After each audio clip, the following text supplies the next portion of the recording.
What goes up must come down, and if you're fishing mayflies, you have to have good spinner patterns. This is by far my favorite to date.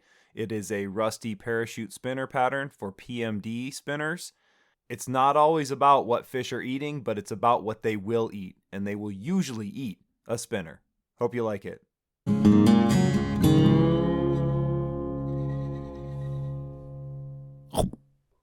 Start off with a plain Jane dry fly hook, 1180 Daiichi in a size 16. I always pinch the barb before putting the hook in the vise and getting a base of rusty brown ultra thread started on the hook. I start my thread back about 1/4 inch behind the eye to make a spot for my parachute post. That's where I'm going to tie that in. Normally I'm going to use ultra fibbits for the tail fibers, but I've started to use fish hair because of its natural look. It has a bit of crinkle to it and a little bend and flexibility. And when you look at a spinner mayfly, their tails are never perfect.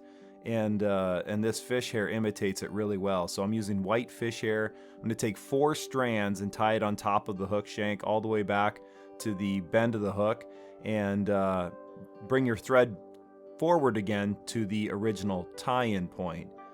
Then I'm going to use my fingers to just manipulate these fibers so that I have 2 pieces of fish hair on each side, just to make a more prominent looking tail, something that's going to stand out. Take an extra piece of thread and you can wrap it around the bend of the hook and bring it up from the back over the top to further splay those fibers out if you want to. That is certainly not something that is required, but I like to do it.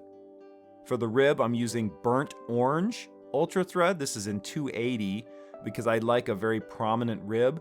Trim a 4 to 5 inch piece, capture your rib at the original tie-in point at the front side of the hook and tie it down rearward towards the back, ending right where you tied in that tail. And then bring your thread back to the front again, where we're going to tie in our post material, which I use Shimmer. And I love using pink shimmer for my post just because it's really easy for me to see. It stands out like a hot spot in the water, and it's simple to tie in also. You can tie it in a multitude of ways. I kind of just like to take a 3-4 inch piece and fold it from the underside of the hook shank and then begin making wraps around that post to secure it to the hook.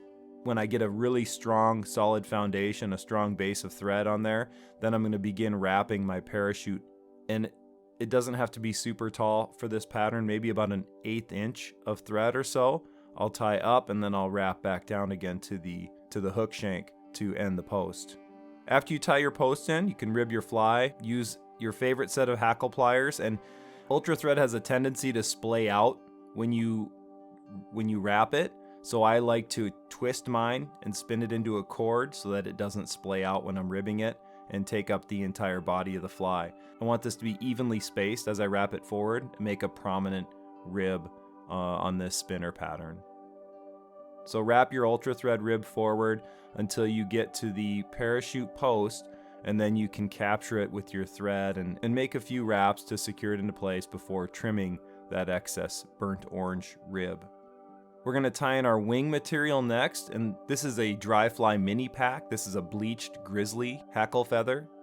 Just going to pull off those fuzzy fibers at the bottom of the feather and leaving the exposed stem available to tie in. I'm just going to start wrapping that on the hook and then ultimately bring my thread up and around the remaining stem to tie it down onto the post until I get to the top of my post, and then wrap back down again to the hook shank, further securing the rest of that stem and then trimming it off right behind the hook eye. I'm going to cover all of that up with some Mohair Plus rusty brown dubbing, a very sparse amount.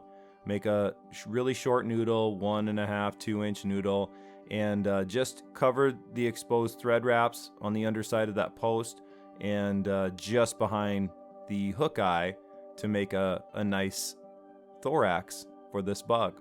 Finally, we're going to bring that wing material down the post, just making consecutive wraps. 4 or 5 turns is all you're going to need.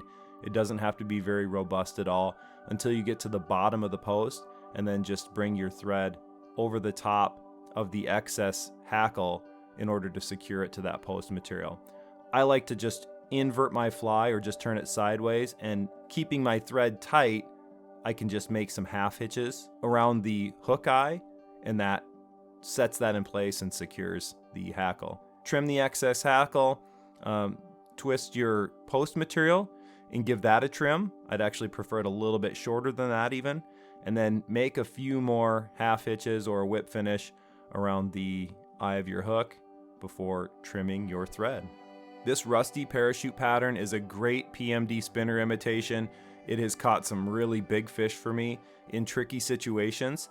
I really hope you tie some up and give them a try in your home waters. These are all the materials you'll need to tie up some rusty parachutes. Head down to your local fly shop and ask for Larva Lace by name. If they don't carry Larva Lace materials, head to hagensfish.com or get a hold of Lori for the best fly tying materials on the market, made in Mitchell, South Dakota, right here in the United States of America. When you're done making your creations, share them on the Fly Tying University Facebook page. And Larva Lace is a proud partner of the Fish Stories Archive, preserving fishing stories for future generations. Thanks for tying with Larva Lace materials and for being a part of the Larva Lace community. Tight lines and well-tied flies.